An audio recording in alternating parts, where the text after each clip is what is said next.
கனத்த இதயத்தோடு மென்பொருள் நிபுணரும்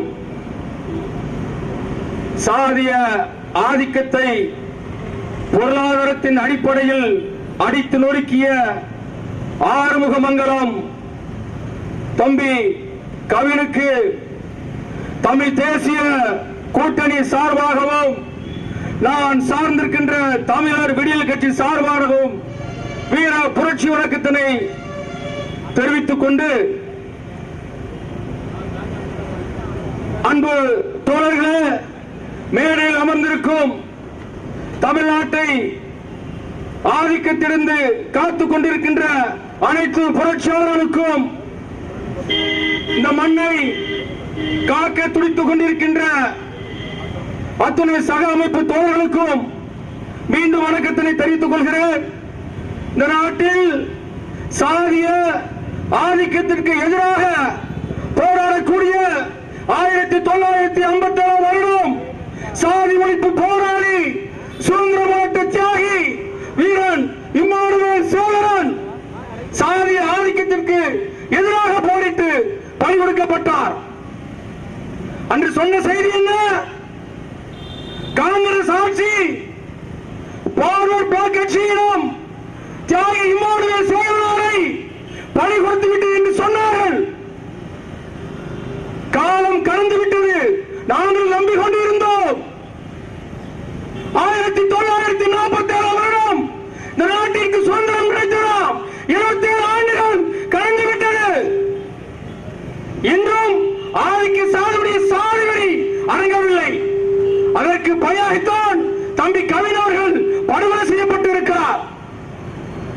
ஆதிக்க சாதி என்று தன்னை நினைத்துக் கொள்வதற்கு நம் மேலிருந்து ஒரு கேள்வி.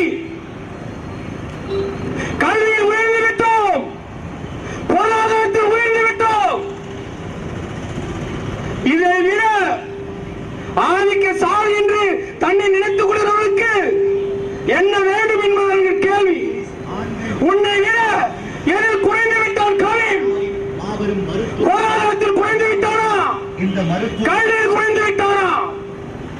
3 மாதங்களாக படித்து முட்டாளான கவினை படுகொலை செய்த சுர்ஜித் வீர வாளுடன் வெற்றி முழக்கத்துடன் புகைப்படத்தை பகிர்ந்து கொண்டிருக்கிறான். அவருடைய தாய் தந்தையர் உதவி ஆய்வாளர்களாம். என்ன செய்து கொண்டிருந்தீர்கள்? மலையை புடுங்கிக் கொண்டிருந்தீர்களா அல்லது சாதி ஆதிக்கத்தை வளர்த்துக் கொண்டிருந்தீர்களா? எங்களது மகன் ஒன்றுமே செய்யவில்லை என்று சொல்கிறீர்களே, அப்படி என்றால் அவன் கொடுத்த புகைப்படத்திற்கு என்ன உதாரணம்? நீங்கள் தான் முழுக்க முழுக்க தம்பி கவினை படுகொலை செய்வதற்கு காரணமாக இருந்துள்ளீர்கள் என்பதற்கு அந்த புகைப்படம் சாட்சி, உங்களது மௌனம் சாட்சி.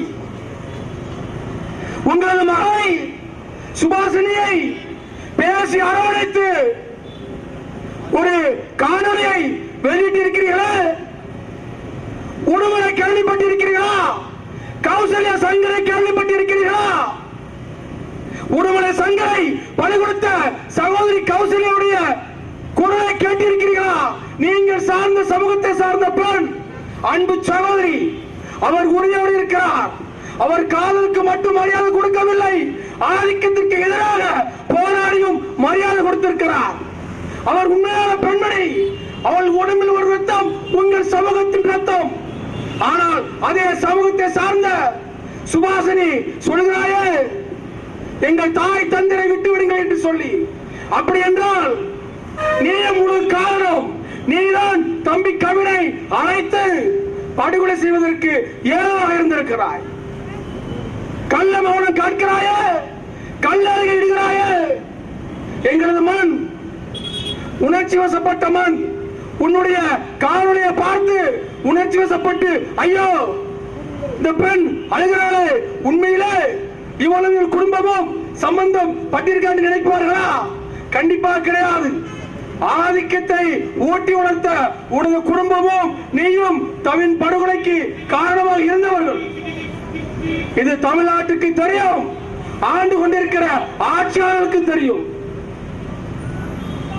தம்பி கவின் படுகொலை செய்யப்பட்ட 2 நாட்களுக்கு பிறகு இதே இடத்தில் தந்தை பெரியார் திராவிட கழகம் தலைமையில் நாங்கள் ஆர்ப்பாட்டம் செய்தோம். அந்த இடத்தில் நாங்கள் கூறினோம், இந்த மண்ணின் நாடாளுமன்ற உறுப்பினர் சகோதரி கனிமொழி எங்கே என்று கேட்டோம். பகல்காம் தாக்குதலில் படுகொலை செய்யப்பட்ட அந்த மக்களுக்கு பாராளுமன்றத்தில் இரங்கல் தெரிவித்த அந்த சகோதரி சொந்த மண்ணினுடைய தம்பி கவினுக்கு ஏன் ஆறுதல் சொல்லவில்லை என்று கேள்வி எழுப்பினோம். அடுத்த நாள் ஓடிவிட்டார் தம்பி கவினை பார்ப்பதற்கு. ஏன் தெரியுமா? வாக்கு வங்கி பாதித்து விடுமா. அப்படி என்றால் ஒடுக்கப்பட்ட பாதிக்கப்பட்ட குரலற்ற மக்களை நோக்கி நீங்கள் சொல்வதெல்லாம் வாக்கு வேங்க என்பதற்காகத்தான்.